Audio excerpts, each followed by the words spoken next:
And hello again, dear ones. It's a Sunday morning, and for some amazingly weird and crazy reason, I chose the title of Creating a World of Love, Peace, Prosperity, and Empowerment for All. Because the truth is, that's like a 4-week series, and we don't have that kind of time this morning. But I chose that, and I'll be straightforward with you. I was being kind of lazy. See, that phrase, creating a world of love, peace, empowerment, prosperity, and empowerment for all, is the mission statement, the vision statement of New Thought Media Network. It's part of our guiding ideal. And if you're at all familiar with New Thought Media Network, you've heard that somewhere over the last 4 years, because it's said at the beginning of every program we do, and it is shared in some way, shape, or form in everything that we do.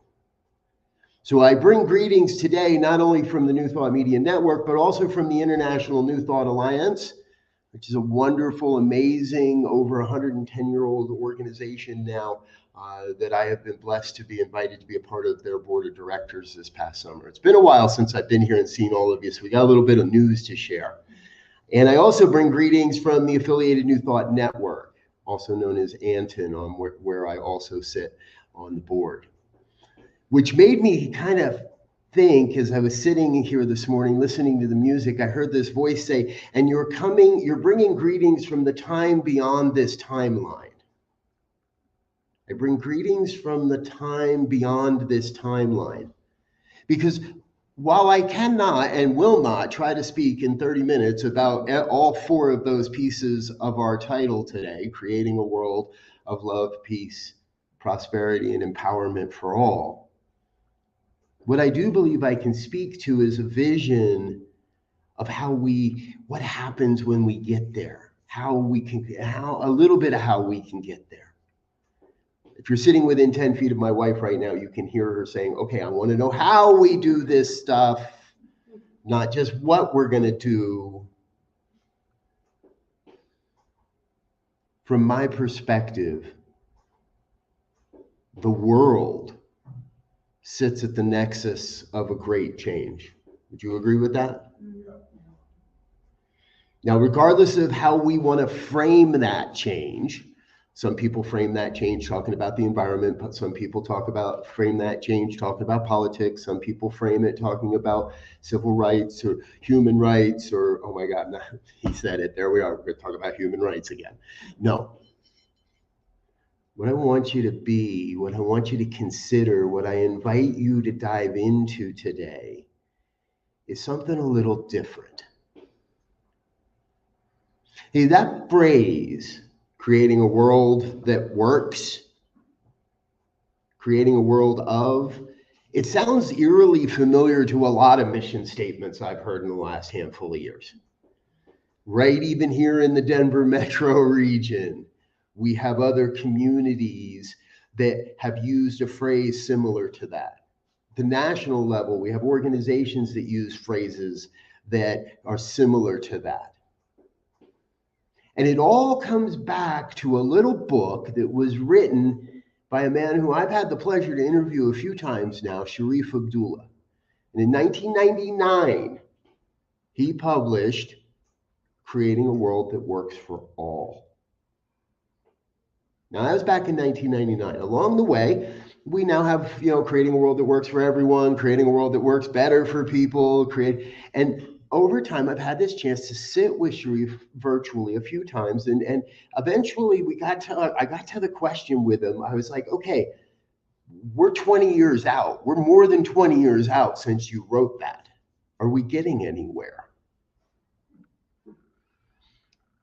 And he hemmed and hawed just a little bit and fell on the side of yes. However, it doesn't look like what I thought it would look like.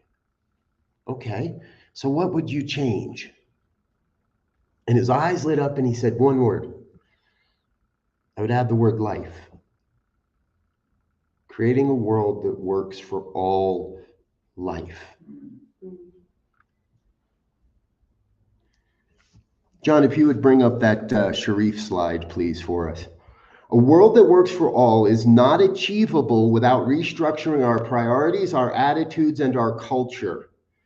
We cannot tinker with this. The change must be fundamental, an evolutionary shift towards spiritual compassion and corresponding shifts in our action. In short, a transformation of head, heart, and hand. We must work on ourselves first and then be prepared to do the work on our culture and institutions. You with me? You with him? Those that have heard me speak before, you know I'm real big on how do we create a personal environment that reminds us of these truths, that keeps these things fresh, these ideas fresh before us. That is the signature block on my email. Now, you might not receive an email from me every day, but I'll tell you, I read that every day, dozens of times.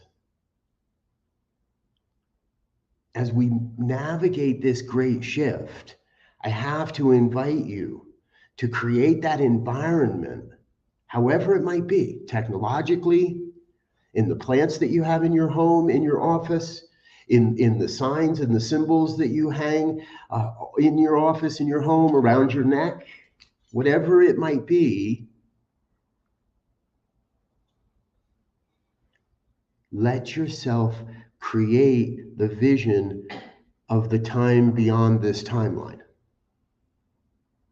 in a time beyond where we are. See, if we want to back up just a little bit and go back a ways, there was a time when no one foresaw the political system that the United States operates under right now, or that Europe or the UK or anywhere in Africa or anywhere in South America, anywhere on this planet. We are living in a time that no one could foresee at some point. How many people like to hang out on YouTube? I like to hang out on YouTube. Beyond just the ministry, I like to hang out on YouTube. And there's a great guy who's out there on YouTube. I'm going to make you go find it. And he explores the desert southwest of the United States. Utah, Arizona, all that, right? Anybody ever been to the southwest, to the desert southwest and hung out in the deserts, right? All kinds of native culture. The problem is most of it has been left to, well, blow away in the wind for the last 2, 3, 4, 5, 6, 7,000 years of it. And there are people that were living there, and he explores the ruins, and he does a great talk of he does a great job of helping you to imagine you were there, knowing that we can't really know what it was like to live on a cliff with a few corn husks and maybe some water, and we have no idea what the crops were like, and we have no real idea how they went about how they maintained a culture. It took a lot of nurturing to shift that culture to what we are today. We are living in their time beyond the time, their timeline. Still with me? Cool. So, in the future, new thought will look much different than it does today. And if we consider for just a moment, what we live in now, new thought, looks much different than it did at the turn of the century, 100 years ago, when a guy named Thomas Troward stood on the street corner out in front of the Althea Center and got his picture taken as the vice president of the International New Thought Alliance. That same organization I now get to serve. So there is a timeline of how we each get to show up in our own way, using our own unique set of gifts and skills and talents to serve the time beyond this timeline. In Sharif's quote, he's very clear. Yeah, we got to take care of ourselves first, right? Put on your own oxygen mask. We have heard this analogy for, how about you? I've heard it for 20 some odd years now in this movement. Take care of yourself first. Folks, if we haven't learned how to take care of ourselves first, we're in the wrong place. In my perspective. Yes, I don't know why that just happened. Let's try that again. There we go. If we haven't learned how to take care of ourselves first, truthfully, we're in the wrong place. I believe the future of New Thought is not as much teaching the basics as it is providing a container whereby we can all go deeper, where we can go to another place, a time that we maybe don't understand, to explore how we take this to a broader audience, how we open the doors of our own consciousness to be part of this nexus of change.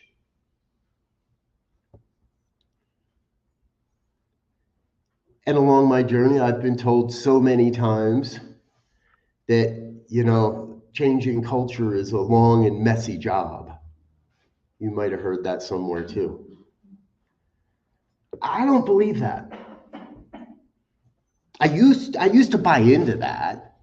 It used to be a cute little catchy, phrase when somebody's having a hard time or doesn't understand or is wondering, what do I do to get beyond this? Don't worry, I'm going to tell you how before we're done. What do I do to get beyond this?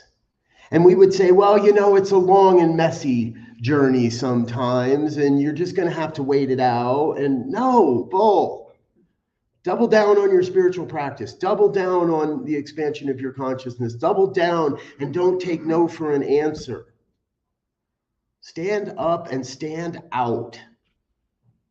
Make it so blaringly obvious that you know this stuff, that you're not a beginner at this any longer, that we have a community of experts. And when I look on the room, if you're out in the virtual world, you should see the room, because I look at the room and I don't see a bunch of people living in the oh poor me and the victimhood of life. I see a bunch of people that truthfully have all that is necessary to help move this move this movement, make the movement move. There's a little Easter egg for my music friends. Make the movement move. So how do we go about that? Well, those that know me know generally where I'm going to go next. Visioning. We have a spiritual technology that allows us to step out of time.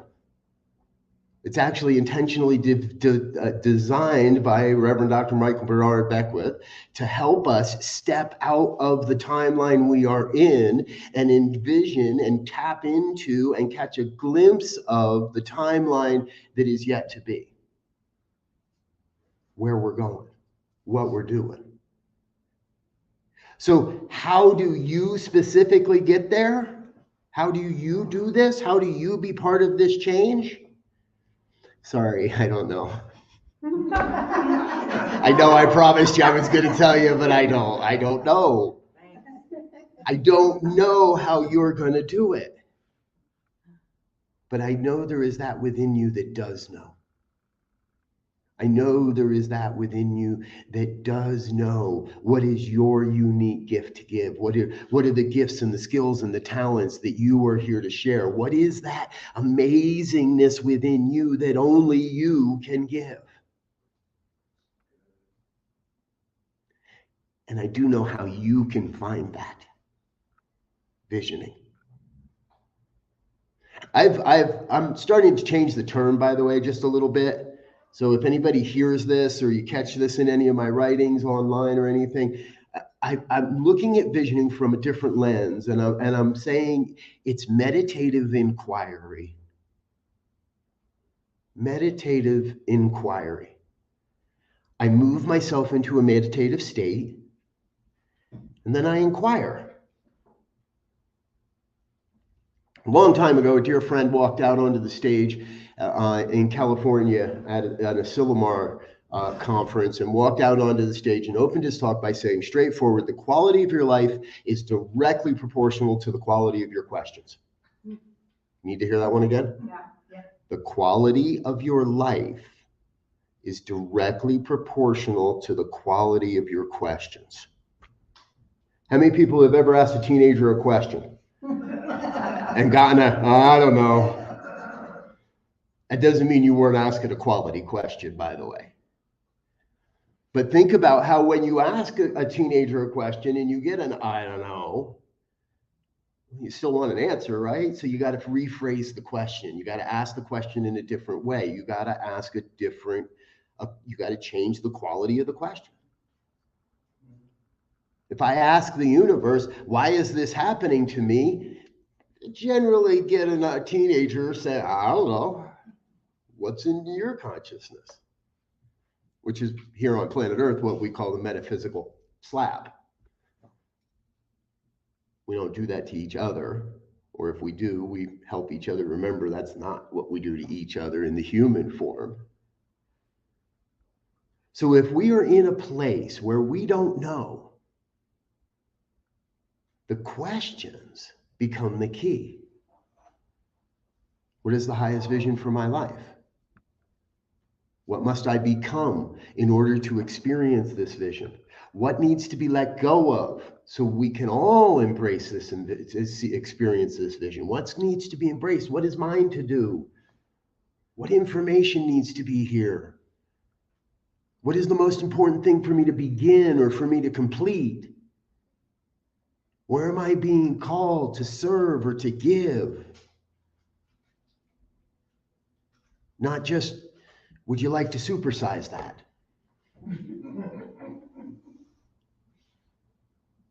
How are you here to serve? Now, we're talking a little bit about Michael Beckwith today in the visioning process, and it works out perfectly because I did this, I put it together. Michael also has the 4 kingdoms of consciousness. And if you've hung out in a CSL community at any length over the last 20 years, you've probably heard this. And truthfully, I've seen it in popular culture in so many places that if you haven't realized, the word is out about New Thought. It's just nobody calls it New Thought. Nobody talks about spirit or God or Buddha or Brahma or Allah or Vishnu. They occasionally drop the word oneness and occasionally will drop the talk about the universe. But what we teach is all over TikTok and Instagram. If you don't realize that, please, I'm sorry, I'm the one to break the news. Our great little secret that we've been holding on to for 50, 60, 80 years now is no longer truly a secret. We are no longer the best kept secret in the world. The organizations might be, but the philosophy isn't. So we get to go out there and we get to say that there's this visioning process that Beckwith developed, and it connects with our understanding of the 4 stages, or what he called the 4 kingdoms of consciousness. We are first a victim. Life is happening to me. We then find some empowerment. Ooh, I used one of my 4 words. Goody, goody. We then find some empowerment, and life is happening by me. I have some control over it. I need a parking spot. I pray for a parking spot. I need $50. I pray for $50, so on and so forth. We move from there into the through me stage, where life is happening through me, but I'm still the one that says, yeah, I'm going to go over here and direct my life energy towards that project versus this project. This is the division we see in our political beliefs right now. People that believe life is happening through me, and therefore there's no way my candidate can't win. And then we get to the place of as me, where I'm open to what is what is. It is what it is. And I'm going to work with what happens regardless of who wins or loses, regardless of that didn't work, or this business went under, or this crumbled, or I lost a relationship. And we work in that place of what is. And all of that is putting our own gas mask on for, putting our own oxygen mask on first. All of that. I spent some years on the road with the hippies. All right. So all of that is putting our own oxygen mask on first. David Alexander released a book earlier this year, and if we can, John, we're going to bring up that next slide real quick. It's called The Promise of New Thought, Liberation, Theology, Freedom from Discord. I highly, highly, highly recommend it.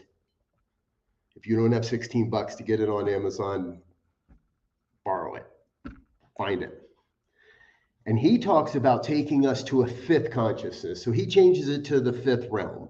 The fifth realm of consciousness seeks to apply the principles and practices gained in the struggle to break out of victim thinking and live in a deeper mystical awareness, even if briefly, to the whole society as an affirmation of our awareness of our oneness.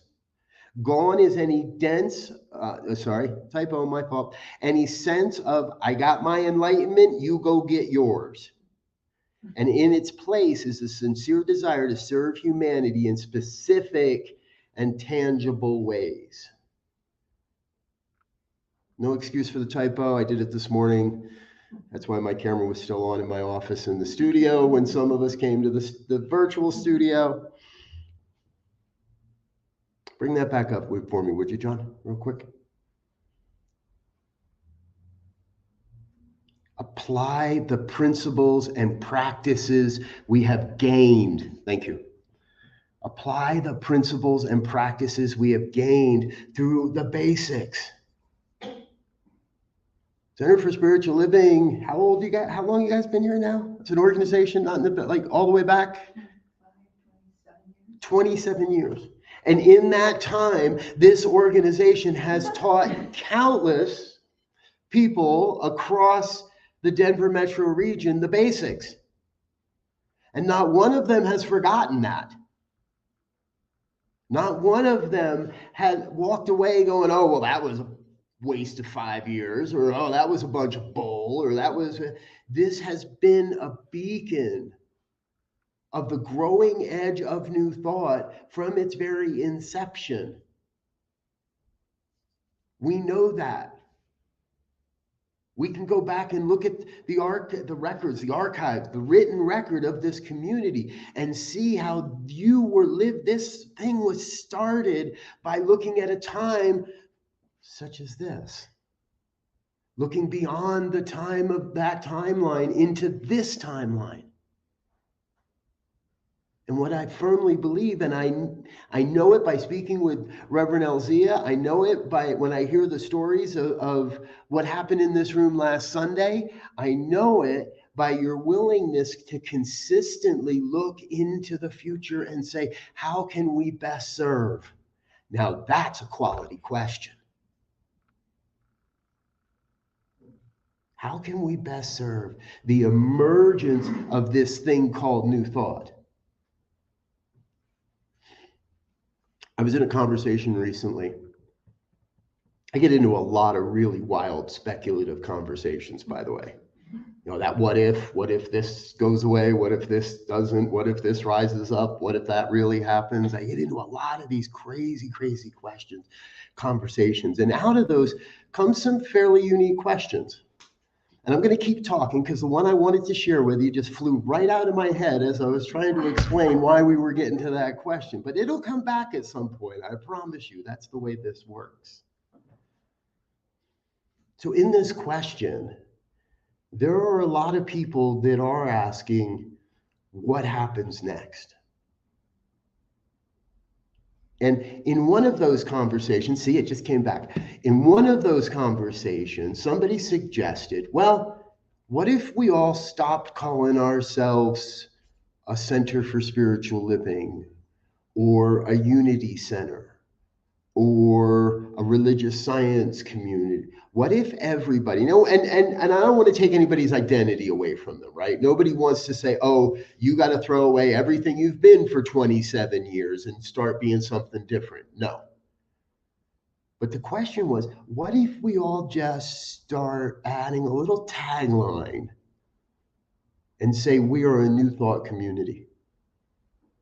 Center for Spiritual Living Denver, a new thought community. New Thought Media Network, a new thought community. The affiliated New Thought Network, a New Thought community. International New Thought Alliance, a New Thought community. Mile High Church, a New Thought community. Althea Center for Spiritual Living, a New Thought community. My mind is racing, saying, I don't know what Joel Osteen's church is called, but a New Thought community. What if we become New Thought? In the time beyond this timeline, we can envision a world that works for all of life under the banner of New Thought. We might eventually have to let go of some of the old identity. The change of culture might be a little messy. It is taking a little longer than I would like. But if I bring greetings from the future, I bring greetings that say, all is well. All is well. It's another one of those old pithy statements, right? That everything works out in the end. So if things aren't working out, don't worry, it's not the end. Thank you. Okay. Note to self, keep that joke. Why not?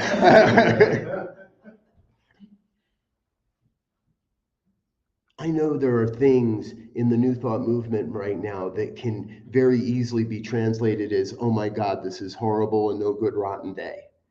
This is horrendous. How can we survive this change? And as someone that is in a lot of conversations, Centers for Spiritual Living is not the only organization having that conversation within themselves. Happening in a lot of places. We are at a nexus of the great next evolution of what is New Thought. Not just Holmes, not just the Fillmores, not just Troward, not just Emerson, but one. David Alexander is asking us to move into a consciousness of as we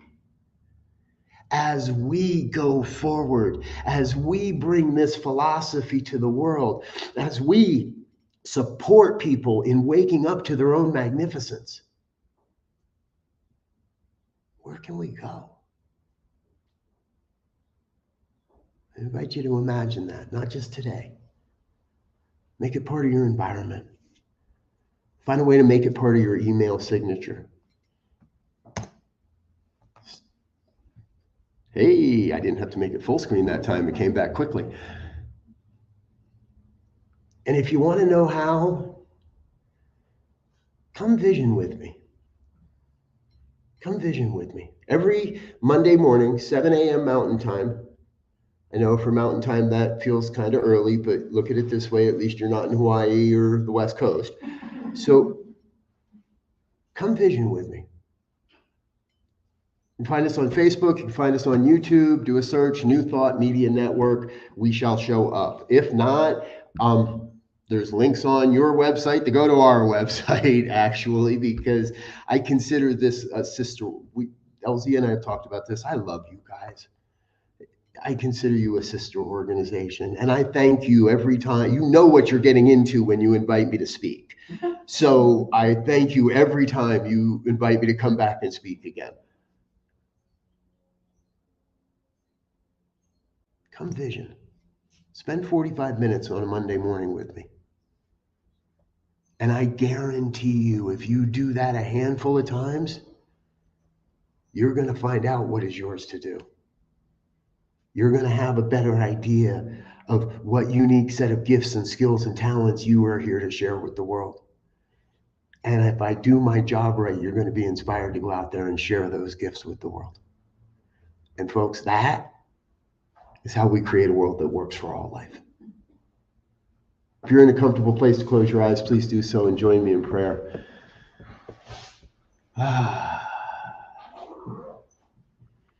One power, one presence, one infinite intelligence that is moving and breathing as my life, as your life, as all of life perfectly. One self-existent cause that is forever taking on form and experience in order to abandon those forms, abandon those experiences, so it may take on new form, new experience. One life, living itself as your life, perfectly. Whole, complete, nothing missing, nothing absent. In this recognition of the oneness of life revealing itself, I claim for each one that may hear these words now, at another time, in a virtual world, in another dimension, in the time beyond this timeline, this oneness that we are imagining, this oneness that we right now envision for ourselves, for our neighbors, for our colleagues, for the entire planet, for those we don't even like, imagining that vibration of oneness rising up so the world may know a greater experience of love. So the world may experience a greater sense of peace and empowerment and prosperity, a greater sense of all that goodness that is out there just awaiting for us. See, we don't have to wake up to anything. We just have to allow something to be revealed. The truth is always there. Your abundance, your prosperity, your love, your power, empowerment, it is always right there, just awaiting you to say yes to it. So I ask for each in their own way, in your own voice, say yes to the divine urge to give. Say yes to that calling to serve. Say yes to whatever it might be. Wherever you may see something that wants to change, say yes to being that change. That is how we lift up this world. That is how we create a world that works for all. Saying yes. That yes arises from the deep introspection, that meditative inquiry, that place where we find ourselves becoming still and open to the divine voice of the one, and then ask, what is mine to do here? How do I reveal the great vision for my life in this moment? What can I let go of to be a better conduit through this vision? Where am I being called to serve, and where am I being called to change? To make it up differently. To make it up in a way that works for all of life. That is our mission. To live a life that works for all. And so I speak this word, I send this word out into the vibration of the one with a grateful heart, with that sense of deep gratitude that this oneness is revealing itself here and now. I release this word into the law, that universal law that is already acting upon it, that universal law that must fulfill this prayer. It cannot return this word void. I send this out into that law and just let it be. Get myself out of the way. And I invite you to join me in an affirmation of this truth as we say together, and so it is. Thank you.